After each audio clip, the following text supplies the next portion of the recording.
Chapter 33 contains some introductory particulars relative to a young gentleman who now arrives upon the scene, and a new adventure which happened to Oliver.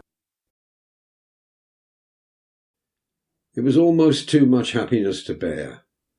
Oliver felt stunned and stupefied by the unexpected intelligence. He could not weep, or speak, or rest.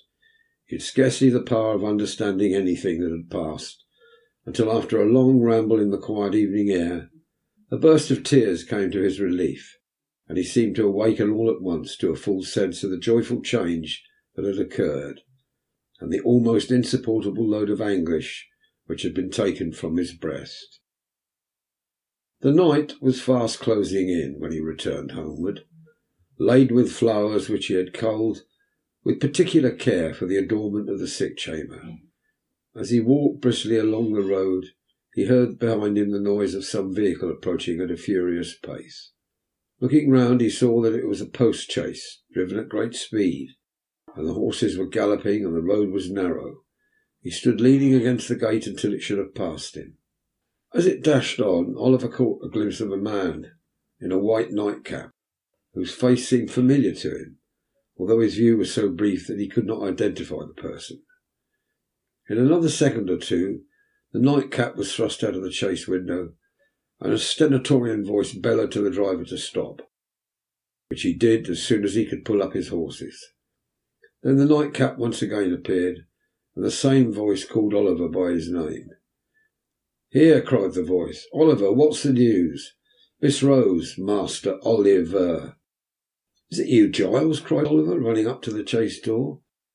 Giles popped out his nightcap again, preparatory to making some reply, when he was suddenly pulled back by a young gentleman who occupied the other corner of the chaise, and who eagerly demanded what was the news.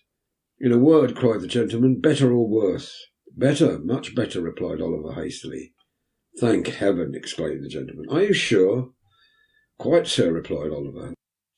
"The change took place only a few hours ago, and Mr. Losberne says that all danger is at an end."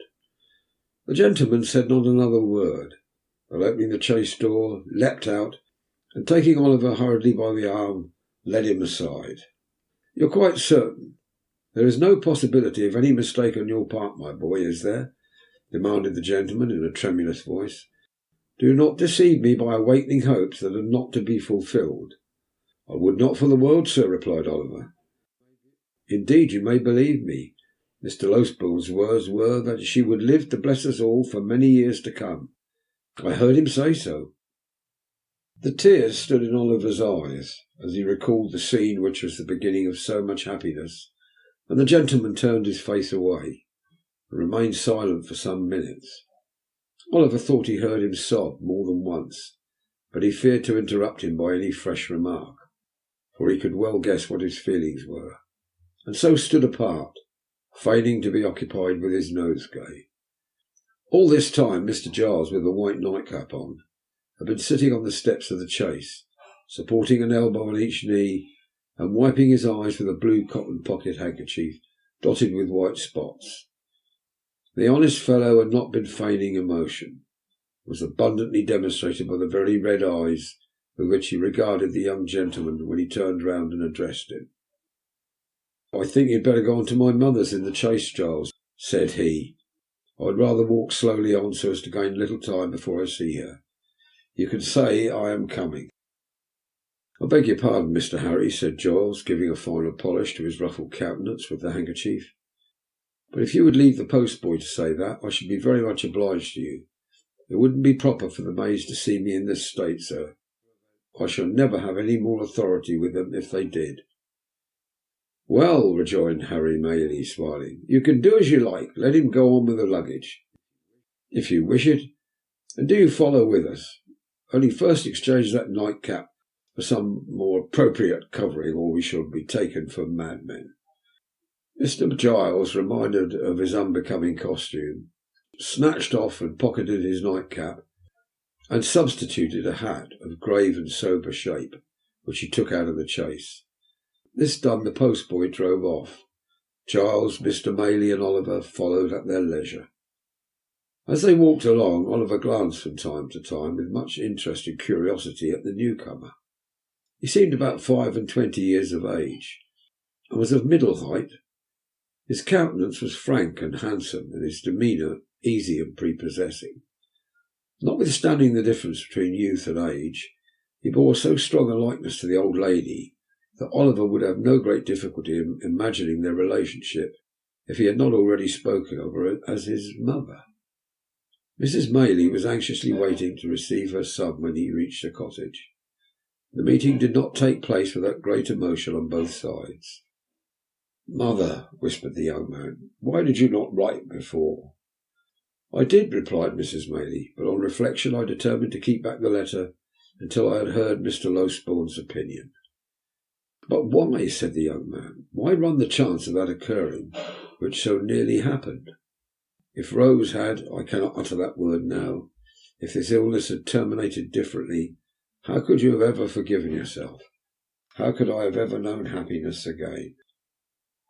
"If that had been the case, Harry," said Mrs. Maylie, "I fear your happiness would have been effectually blighted, and that your arrival here a day sooner or later would have been of very, very little import." "And who can wonder if it be so, mother?" rejoined the young man. "Or why should I say, if it is, it is? You know, mother, you must know it." "I know that she deserves the best and purest love the heart of man can offer," said Mrs. Maylie. "I know that the devotion and affection of her nature require no ordinary return, but one that should be deep and lasting. If I did not feel this, and know, besides, that a changed behaviour in one she loved would break her heart, I should not feel my task so difficult of performance, or have to encourage so many struggles in my own bosom when I take what seems to me the strict line of duty." "This is unkind, mother," said Harry. "Do you still suppose that I am a boy, ignorant of my own mind, and mistaking the impulses of my own soul?" "I think, my dear son," returned Mrs. Maylie, laying her hand upon his shoulder, "that youth has many generous impulses which do not last, and that among them are some which, being gratified, become only the more fleeting. Above all, I think," said the lady, fixing her eyes on her son's face, "that if an enthusiastic, ardent, and ambitious man marry a wife on whose name there is a stain, which, though it originate in no fault of hers, may be visited by cold and sordid people upon her, and upon his children also, and, in exact proportion to his success in the world, be cast in his teeth and made the subject of smears against him, he may, no matter how generous and good his nature, one day repent the connection he formed in an early life, and she may have the pain of knowing that he does so." "Mother," said the young man impatiently, "he would be a selfish brute, unworthy alike of the name of man and of woman you described who acted thus." "You think so now, Harry," replied his mother. "And ever will," said the young man. "The mental agony I have suffered during the last 2 days wrings from me the avowal to you of a passion which, as you well know, is not one of yesterday, nor one I have lightly formed. On Rose, sweet gentle girl, my heart is set as firmly as ever heart of man was set on woman. I have no thought, no view, no hope in life beyond her, and if you oppose me in this great stake, you take my peace and happiness in your hands, and can cast them to the wind. Mother, think better of this and of me, and do not disregard the happiness of what you seem to think so little." "Harry," said Mrs. Maylie, "it is because I think so much of warm and sensitive hearts that I would spare them from being wounded. But we have said enough, and more than enough on this matter just now." "Let it rest with Rose, then," interposed Harry. "You will not press these overstrained opinions of yours so far as to throw any obstacle in my way." "I will not," rejoined Mrs. Maylie, "but I would have you consider—" "I have considered," was the impatient reply. "Mother, I have considered years and years. I have considered ever since I have been capable of serious reflection. My feelings remain unchanged, as they ever will. And why should I suffer the pain of a delay in giving them vent which can be productive of no earthly good? No, before I leave this place, Rose shall hear me.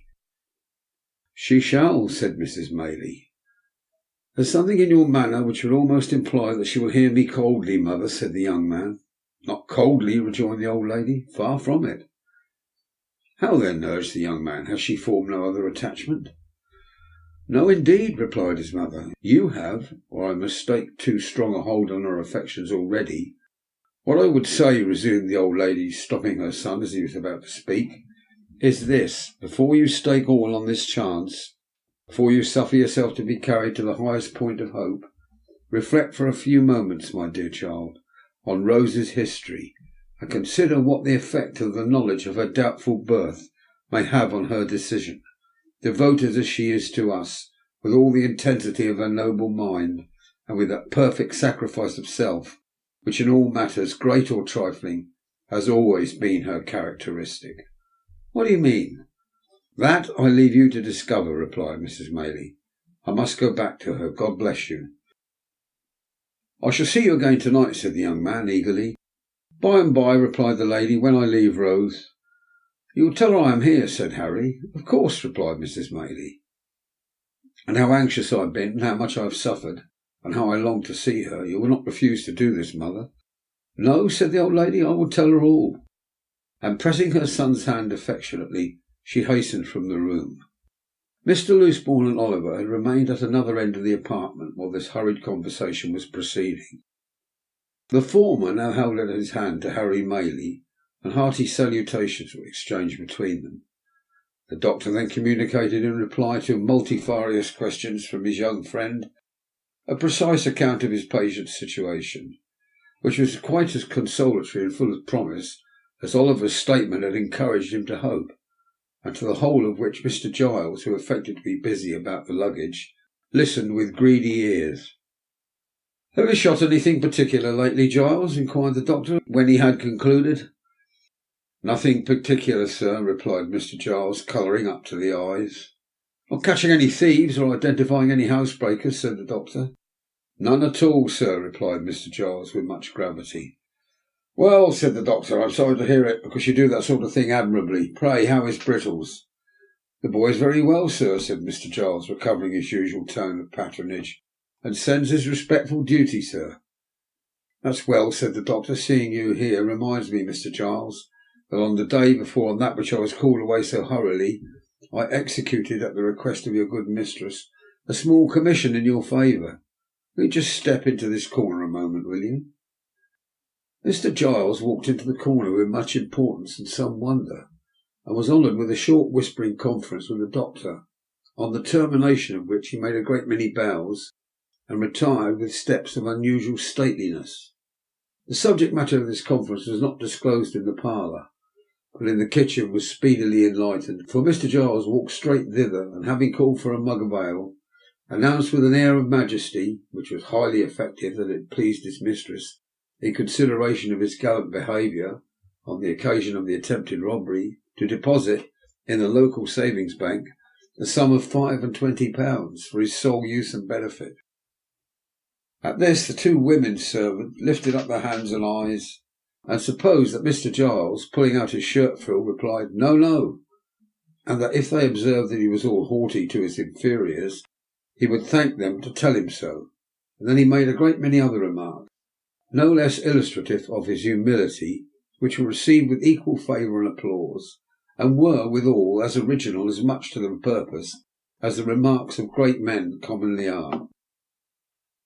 Above stairs the remainder of the evening passed cheerfully away, for the doctor was in high spirits, and however fatigued or thoughtful Harry Maylie might have been at first, he was not proof against the worthy gentleman's good humour, which displayed itself in great variety of sallies and professional recollections, and an abundance of small jokes which struck Oliver as being the drollest things he had ever heard, and caused him to laugh proportionately, to the evident satisfaction of the doctor, who laughed immoderately at himself, and made Harry laugh almost as heartily, by the very force of sympathy. So they were as a pleasant party under the circumstances that they could well have been. It was late before they retired, with light and thankful hearts, to that rest which, after the doubt and suspense they had recently undergone, they stood in much need. Oliver rose the next morning in better heart, and went about his usual occupations with more hope and pleasure than he had known for many days. The birds were once more hung out to sing in their old places, and the sweetest wildflowers could be found were once more gathered to gladden Rose with their beauty. The melancholy which had seemed to the sad eyes of the anxious boy to hang for days past over every object, beautiful as all were, was dispelled by magic. The dew seemed to sparkle more brightly on the green leaves, the air to rustle among them with sweeter music, and the sky itself looked more blue and bright. Such is the influence which the condition of our own thoughts exercise, even over the appearance of external objects. Men who look on nature and their fellow man cry that all is dark and gloomy, are in the right, but the sombre colours are reflections from their own jaundiced eyes and hearts. The real hues are delicate and need a clearer vision. It is worthy of remark that Oliver did not fail to note it at the time, that his morning exhibitions were no longer made alone. Harry Maylie, after the very first morning that he met Oliver coming laden home, was seized with such a passion for flowers, had displayed such a taste in their arrangement, as left his young companion far behind. If Oliver were befriended in these respects, he knew where the best was to be found, and morning after morning they scoured the country together, and brought home the fairest that blossomed. The window of the young lady's chamber was open now, for she loved to feel the rich summer air stream in, and revive her with its freshness. But there always stood in water just outside the little lattice one particular little bunch, which was made up with great care every morning. Oliver could not help noticing that the withered flowers were never thrown away, although the little vase was regularly replenished. Nor could he help observing, whenever the doctor came into the garden, he invariably cast his eyes up to that particular corner, and nodded his head most expressively as he set forth on his morning's walk. Pending these observations, the days were flying by, and Rose was rapidly recovering. Nor did Oliver's time hang heavy on his hands. Although the young lady had not yet left her chamber, and there were no evening walks save now and then for a short distance with Mrs. Maylie, he applied himself with redoubled assiduity to the instructions of the white-headed old gentleman, and laboured so hard that his quick progress surprised even himself. It was while he was engaged in this pursuit that he was greatly startled and distressed by a most unexpected occurrence. The little room in which he was accustomed to sit when busy at his books was on the ground floor at the back of the house. It was a quiet cottage room, with a lattice window round which were clusters of jessamine and honeysuckle that crept over the casement and filled the place with a delicious perfume. It looked into a garden whence a wicket gate opened into a small paddock. All beyond was fine meadowland and wood. There was no other dwelling near in that direction, and the prospect it commanded was very extensive. One beautiful evening, when the first shades of twilight were beginning to settle upon the earth, Oliver sat at this window, intent upon his books. He had been poring over them for some time, and as the day had been uncommonly sultry, he had exerted himself a great deal. It is no disparagement to the authors, whoever they may have been, to say that gradually and by slow degrees he fell asleep. There is a kind of sleep that steals upon us sometimes, which, while it holds the body prisoner, does not free the mind from a sense of things about it, and enable it to ramble at its pleasure, so far as an overpowering heaviness, a prostration of strength, and an utter inability to control our thoughts or power of motion can be called sleep. This is it, and yet we have a consciousness of all that is going on about us. And if we dream at such a time words which are really spoken, or sounds which really exist at the moment, accommodate themselves with surprising readiness to our visions, until reality and imagination become so strangely blended that it is afterwards almost a matter of impossibility to separate the two. Nor is this the most striking phenomenon incidental to such a state.